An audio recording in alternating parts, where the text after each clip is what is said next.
Hi, ഇന്നത്തെ എൻ്റെ special പൊതിച്ചോറാണ് കേട്ടോ. അപ്പം നമുക്കിതൊന്ന് കഴിക്കാം. നിങ്ങളും കൂടുന്നുണ്ടോ എൻ്റെ കൂടെ?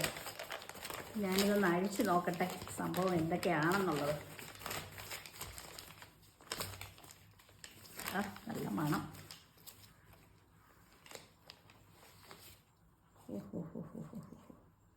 അപ്പം നമ്മളിത് കെട്ടി വയ്ക്കുന്നതല്ല അതിലെ രസം.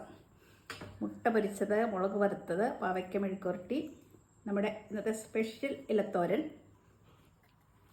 നാരങ്ങ അച്ചാർ, ചമ്മന്തി, ഇത്രയേ ഉള്ളൂ.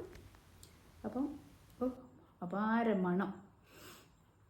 അപ്പം ഇന്ന് ഈ പൊതിച്ചോറ് കെട്ടിയതിൻ്റെ ഒരു കഥയുണ്ട്. അതോടെ നമുക്ക് തുടങ്ങാം. ഓക്കെ, അപ്പം നമുക്ക് അതിലേക്കൊന്ന് പോകാം. രാവിലെ പുളിയും മാങ്ങയൊക്കെ കൂടെ അരച്ച് നല്ലൊരു ചമ്മന്തി ഉണ്ടാക്കി. അത് കണ്ടപ്പോഴാണ് എനിക്ക് പൊതി കെട്ടണമെന്ന് തോന്നി. അതിൻ്റെ കൂടെ നല്ല പാവയ്ക്ക മെഴുക്ക് പുരട്ടി, നല്ല മുരിഞ്ഞിങ്ങനെ വരുന്നുണ്ട്. അതായത് നമ്മുടെ തേങ്ങാക്കൊത്ത്, നാളികേരക്കൊത്തൊക്കെ ഇട്ട ഇത് മെഴുക്ക് പുരട്ടി എനിക്കിത് ഭയങ്കര ഇഷ്ടമാണ്. അപ്പോഴാണ് ഞാൻ വിചാരിച്ചത് എന്നാൽ ഒരു പൊതി കെട്ടിയേക്കാം, എന്നാൽ പിന്നെ ഒരു തോരനും കൂടെ ആകാമെന്ന് വിചാരിച്ചു. അപ്പം താഴെ അയ്യത്ത് ഞാൻ കുറച്ച് കൃഷി ചെയ്തിട്ടുണ്ടായിരുന്നു. അതിൽ കുറച്ച് പയറൊക്കെ നട്ടുപിടിപ്പിച്ചിട്ടുണ്ട്. അപ്പോൾ നമുക്ക് പയർ തോരനും കൂടെ ഉള്ളതെന്ന് അരച്ച് വെച്ചിട്ട് പോകാം, ചിലപ്പോൾ കറണ്ട് പോയെങ്കിലോ എന്ന് വെച്ചിട്ട്. അപ്പോൾ ഞാൻ മെല്ലെ താഴെ അയ്യത്തേക്ക് ഇറങ്ങി വന്നിട്ടുണ്ട്. പയറൊക്കെ ഇങ്ങനെ കണ്ടോ കിടക്കുന്നു. അപ്പം മുഴുവൻ കാട് പിടിച്ച് കിടക്കുകയാണ്. കാടെന്ന് പറഞ്ഞാൽ മഴ കാരണം കുറേ ദിവസമായി ഇങ്ങോട്ട് ഞാനൊന്ന് ഇറങ്ങിയിട്ട്. അപ്പോൾ എൻ്റെ പയർ കണ്ടപ്പോഴാണ് എനിക്ക് മനസ്സിലായി എനിക്കൊരു തോരൻ വയ്ക്കാനുള്ള പയറൊന്നും ഇതിൽ നിന്ന് കിട്ടത്തില്ലെന്ന്. ആകെ ഞാൻ അങ്ങോട്ട് വിഷമിച്ചു. കാരണം ഇതിൻ്റെ കാടൊക്കെ ഇനി ഒന്ന് പറിച്ച് കളയണമെങ്കിൽ കുറേ ദിവസം പിടിക്കും. നന്നായിട്ട് കാട് കളഞ്ഞിട്ടിരുന്ന സ്ഥലമായിരുന്നു കേട്ടോ. അപ്പം ഞാനൊരു പാത്രമൊക്കെ എടുത്തിട്ടാണ് വന്ന് വലിയ കാര്യത്തിൽ കുറേ കിട്ടുമെന്നുള്ള പ്രതീക്ഷയില്ല. അപ്പം ഈ പയർ ചെടിയൊക്കെ എന്നെ നോക്കിയിട്ട് പരിഹസിക്കുന്നുണ്ട്. നീ ഇത്ര ദിവസം എവിടെയായിരുന്നു, മഴയാണെന്നും പറഞ്ഞ് വീട്ടിലിരിക്കുകയായിരുന്നു എന്നൊക്കെ ചോദിച്ച് എന്നെ കളിയാക്കുന്നുണ്ട്. അപ്പോൾ എന്നാൽ നീ എങ്ങനെയൊന്ന് പയർതോരൻ കൂട്ടണ്ട എന്ന ഭാവത്തിലാണ് ഇവരുടെ നിപ്പ്.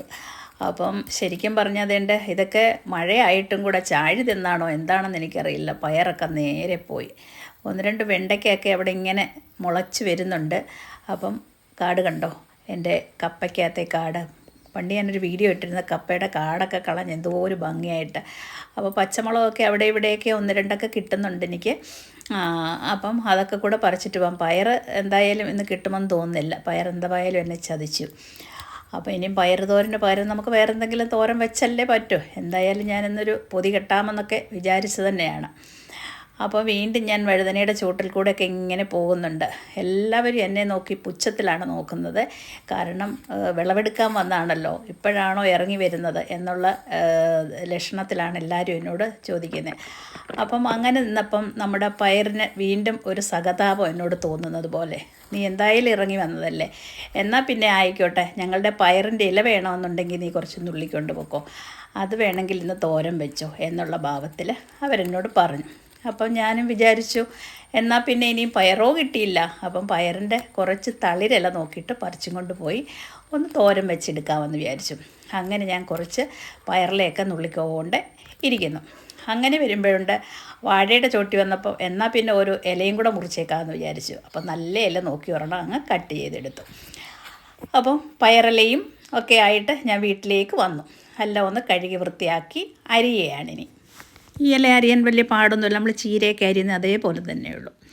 അപ്പോൾ നമുക്ക് ഇനി തോരൻ വയ്ക്കാനായിട്ട് ചട്ടി ചൂടാക്കി വെളിച്ചെണ്ണയും ചൂടായപ്പോൾ കടുകിട്ട് കൊടുത്തു. അപ്പോൾ കടുക് പൊട്ടി വരുന്ന സമയത്ത് നമ്മൾ സാധാരണ ചെയ്യുന്നത് പോലെ വറ്റൽമുളക് ഇട്ട് കൊടുക്കുക. അതിനുശേഷം അതിൻ്റെ കൂടെ ഞാൻ വറ്റൽമുളകിൻ്റെ കൂടെ ഇട്ട് കഴിഞ്ഞിട്ട് ഞാനൊരു കുറച്ച് അരി, അതായത് നമ്മുടെ ചുമന്നരി, ചോറ് വയ്ക്കുന്ന അരി, ഞാൻ സാധാരണ ഇലത്തോരനുകൾ, കൂമ്പ് തോരന്, ചക്കത്തോരന് ഇതൊക്കെ വയ്ക്കുമ്പോൾ ഇത് ഇട്ട് കൊടുക്കാറുണ്ട്. അപ്പോൾ അതിനൊരു പ്രത്യേക ടേസ്റ്റാണ് കേട്ടോ. അതിനുശേഷം നല്ല ഒരു വലിയ സവാളയാണ്, ചെറിയ ഉള്ളി എന്ത് വേണമെങ്കിലും നമുക്ക് എടുക്കാം, ഒരു സവാള ഫുൾ എടുത്ത് അതും കൂടെ അതിൽ ചെറുതായിട്ട് അരിഞ്ഞിട്ടു.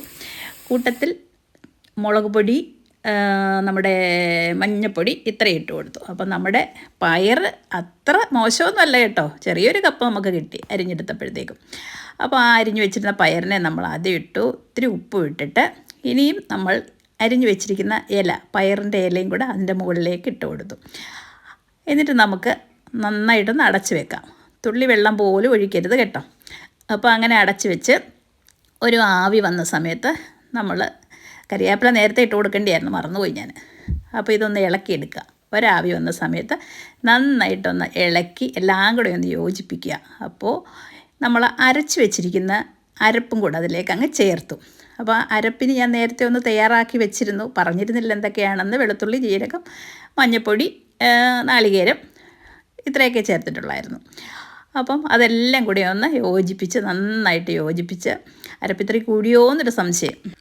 നമ്മുടെ തോരൻ റെഡിയായി വരുമ്പോഴേക്കും നമുക്കൊരു മുട്ട പൊരിക്കാനുള്ള എല്ലാം റെഡിയാക്കി വെക്കാം. അപ്പോൾ ഉള്ളി, പച്ചമുളക്, കുരുമുളക് പൊടി എല്ലാം കൂടി ഇട്ടൊരു മുട്ട, നാടൻ മുട്ടയിട്ട് ഉപ്പും ചേർത്ത് നമുക്കിവിടെ അടിച്ചു വയ്ക്കാം. ഇനി ഇതേ നമ്മുടെ തോരനപ്പം റെഡി ആയിട്ടുണ്ട്. നന്നായിട്ട് 2-3 മിനിറ്റ് ഇതുപോലെ ഒന്ന് ഇളക്കി കൊടുത്ത് നമുക്ക് അടുത്തൊരു പാത്രത്തിലേക്ക് എടുത്തു വെച്ചു. ഇനി നമുക്ക് മുട്ട പൊരിക്കുന്ന പാത്രത്തിലേക്ക് അല്പം വെളിച്ചെണ്ണ ഒഴിച്ചിട്ട് അതിനകത്ത് ഞാൻ 2 മുളക് വറുത്തെടുത്തു കേട്ടോ. പൊതിച്ചോറാകുമ്പോൾ 2 മുളകൊക്കെ വേണ്ടേ. അപ്പോൾ ഇനി നമുക്ക് തയ്യാറാക്കി വെച്ചിരിക്കുന്ന മുട്ടയും കൂടെ അതിലിട്ടിട്ട് നല്ലൊരു ആംപ്ലേറ്റ് ഉണ്ടാക്കിയെടുക്കാം. അപ്പോൾ നമ്മുടെ ആംപ്ലേറ്റ് ഇവിടെ റെഡി ആയിട്ടുണ്ട്. ഇനി നമുക്കങ്ങോട്ട് ചോറ് കെട്ടിക്കൊടുക്കാം. അപ്പോൾ ചോറ് കെട്ടാനായിട്ട് നമുക്ക് ഇലയൊന്ന് വാട്ടിയെടുക്കാം. ഇല വാട്ടി വൃത്തിയായിട്ട് എടുത്തുകൊണ്ട് വന്നു. അപ്പോൾ ഇനി ചോറ് വിളമ്പുന്ന സീനാണ് അടുത്തത്. അപ്പോൾ നമ്മുടെ മെയിനായിട്ടുള്ള ഇലത്തോരനാണ് ഞാൻ ആദ്യം വിളമ്പി വയ്ക്കുന്നത്. ഇലയും പയറിലയും നമ്മുടെ പയറും ഒക്കെ കൂടിയിട്ട് അടിപൊളി തോരൻ. ഭയങ്കര ടേസ്റ്റാണ് ഇതിന് കേട്ടോ. ഇനി തേങ്ങ അരച്ച ചമ്മന്തി, അതിൻ്റെ എന്തൊക്കെയാണ് നമ്മൾ ചേർക്കുന്നത്, മാങ്ങയും പുളിയും ഒക്കെ ചേർത്തിട്ടുണ്ട്. കൂട്ടത്തിൽ ചെറുനാരങ്ങയുടെ 2 പീസ് അച്ചാറും വെച്ചു. ഇനി എനിക്ക് ഏറ്റവും ഇഷ്ടപ്പെട്ട പാവയ്ക്ക മെഴുക്കുവരട്ടിയാണ് ഇനി വിളമ്പുന്നത്. അപ്പം അതും അങ്ങോട്ട് നന്നായിട്ട് വിളമ്പി കൊടുക്കാം.